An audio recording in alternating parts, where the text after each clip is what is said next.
講下最近嘅一套低成本口碑之作《UFO 離奇命案》。咁呢套戲嘅打分呢，我一直比較猶豫嘅，最後我仲係俾6.5分，即係300萬可以拍到咁樣嘅質素，真係好難得。咁呢套戲係一套懸疑喜劇，當然啦，依然唔係科幻片。外星人只係一個麥高芬，電影中發生嘅種種離奇事件，基本上係人為嘅。即係叫我評價呢套戲呢，我第一時間諗到嘅係兩個字。精巧，因為呢套戲嘅成本有限，所以主創就將重點擺喺劇本度。咁無可否認，呢個劇本確實寫得非常精彩。成本有限，唔可以 set 太多場景，所以主要嘅場景都擺喺森林度。但問題係你點樣喺森林呢個封閉空間將呢個古仔講得引人入勝呢？呢個係需要編劇花費好多心思嘅。一個部門的誕生，雖然都係封閉空間，但好在呢，人哋嗰邊演員夠多，而且戲劇衝突喺警匪對峙，咁呢個講給台嘅故事本身個戲劇性就夠強噶啦。而呢一套首先演員冇咁多，其次呢個故事嘅呢件事呢本身又好細，所以咁需要喺故事嘅結構度落功夫啊。咁呢套戲喺文本上運用咗 POV 多視角，即係每個主角一個視角，每個視角下嘅故事呢都對主線有推進，而每一 part 嘅 ending 呢都會留出一個勾，就係解答咗一部分嘅謎團之後，又會增加新嘅謎團。一開始係女主角一個網紅，佢想整蠱自己條仔，所以專登安排咗一個演員嚟假扮男朋友多年嘅好友，但估唔到男友同兄弟一齊嚟見呢個所謂嘅好友嗰陣時，殺咗對方。其實睇到呢度，觀影經驗比較多嘅朋友應該都估到係條仔嗰邊反整蠱條女啦。跟住以男友視角嗰邊開始，都解釋咗男友係為咗求婚，所以就同呢個演員夾埋如何反整蠱女友，假扮見面時不合，錯手殺死咗對方，然後喺女友驚慌嘅時候再去求婚。咁呢度都算係意料之內嘅。直到遇翻個兄弟，兄弟個表情驚慌失措，話真係錯手殺死咗人。由呢度開始呢，故事嘅懸念性就越嚟越強。到後邊你會發現反轉係一層接住一層，而且呢套戲雖然我個人唔覺得好好笑，但呢一連串事件本身呢係趣味性十足嘅。尤其後邊黃德斌呢個神棍嘅登場，以一個外來者嘅身份將事件推向咁荒誕嘅走向。其實黃德斌啊，先係呢套戲入邊我覺得最好笑嘅位，因為佢本身嘅形象比較嚴肅正經，當佢一本正經做一啲非常離譜嘅行為嗰陣時，嗰個反差帶嚟嘅滑稽效果就好明顯啊。咁呢套戲嘅文本呢，最值得稱讚嘅仲係電影中嘅 ending，因為呢個故事嘅走向係越嚟越癲嘅。咁關鍵個問題係如何收尾，因為一旦收尾完唔到成個故事，呢套戲就會變成一套純溝片啊！最後警察嚟咗，因為嗰一槍而打中咗戰車，然後最後喺成個故事都一片混亂嗰陣時，居然呢個收尾係同個主題緊相扣嘅，並且仲解答咗電影最初嘅懸念，就係佢哋曾經嘅呢個好友到底發生咗咩事。咁最後順理成章將成個故事都講順晒。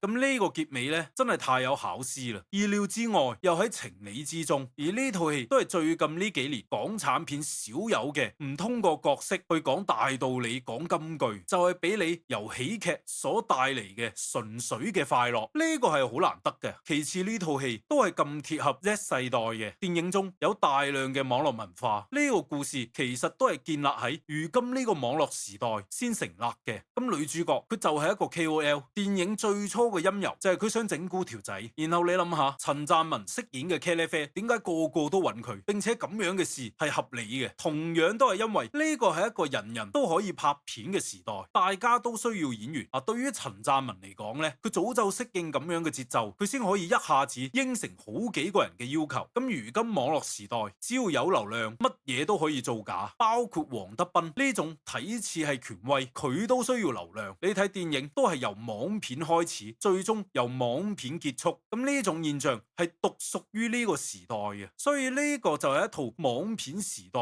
嘅電影產物。然後仲有一個值得一提嘅就係陳湛文嘅表演。陳湛文係如今香港電影圈非常有表演能力嘅青年演員，今次等於佢要做好幾重身份角色。所以當我睇完呢套戲，我先理解點解喺金像獎最佳男配佢輸俾杜德偉之後，網上有咁多人為佢鳴不平。陳湛文呢個角色有啲類似喜劇之王嘅尹天仇，但佢又為呢個角色加咗一啲更加世俗嘅元素，就係佢熱愛表演嘅同時都要為生計而奔波嘅，所以呢個角色佢嘅小人物底色就更鮮明啊！尤其你睇呢個角色嘅變化，佢由最初熱情地投入其中，仲要自己導戲教嗰兩個主角點樣演，到後邊自己完全被動。你睇佢到後邊係越嚟越唔投入角色，佢係想方設法去搞掂兩邊劇組嘅任務，再到後邊所有事都由唔到佢作主啦，完全係被逼跟住個指示去做嘅。你可以留意陳湛文佢嘅表情，最初參與其中，面對角色係兩眼發光嘅，到後邊係雙眼無神、楚楚可憐嘅眼神，但同時都係全片刻畫得最成功嘅角色。咁最後稍為講下電影嘅問題啦。雖然我覺得對於呢種低成本電影係唔應該苛求太多嘅，一嚟就係黃德斌呢個角色，到後期佢突然間決定自己將所有嘢攬晒上心，呢個行為舉動太突兀啦。我當然知呢個角色咁樣做有佢嘅動機，但前面係毫無鋪墊，就喺嗰個關鍵時刻佢咁樣做實在太突然啦。二嚟係電影中男主角同佢兄弟最後嘅和解太簡化，太過順其自然啊！你諗下佢兄弟做嘅嗰種行為，講反面啊都係輕噶啦，就係佢兩個嗰條友情線係需要多加個情節，有可能係兩個人發生激烈嘅衝突，都有可能兄弟因為咩事幫咗男主角，咁兩個人最終嘅和解，男主角選擇幫兄弟先可以合理少少。講到尾都係因為成本不足，冇時間同筆值去拍兩個人嘅呢段情感線，所以一切都進展得太快啦。咁跟住落嚟，用我吹毛求疵一下，我知道呢套戲嘅鏡頭技法係有意地想參考網片，所以會拍得比較粗糙少少，但係我都係期待佢至少有一兩拍有電影質感嘅鏡頭。咁好可惜係完全冇嘅，我唔知呢個係咪都係同筆值有關啊？如果兩位導演有下一套新作，我係希望可以見到有設計嘅鏡頭。咁最後今年有兩套關於 UFO 嘅港產片上映，咁兩套最終都唔係講 UFO 本身嘅，但兩套電影所表現嘅意識形態係值得玩味嘅。再見 UFO 係懷緬過去，拍嘅係過去香港嘅黃金年華。UFO 離奇命案咁多係珍惜當下，拍嘅係如今香港網片時代嘅現象，一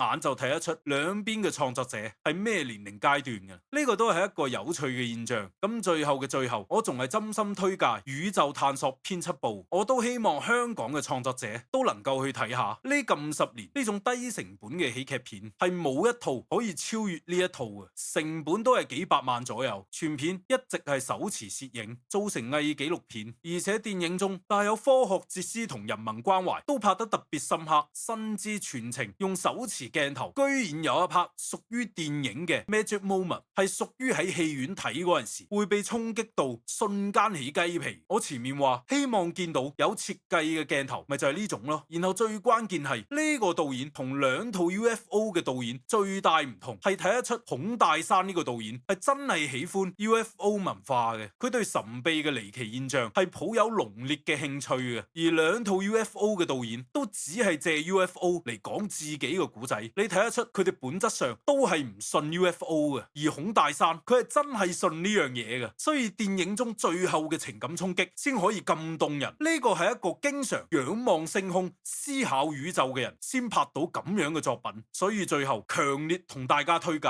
咁如果你中意呢條片，請 like 同訂閱我嘅 channel， 將呢條影片分享俾你熱愛電影嘅朋友。你嘅支持係我甘心嘅動力。我哋下期再見，拜拜。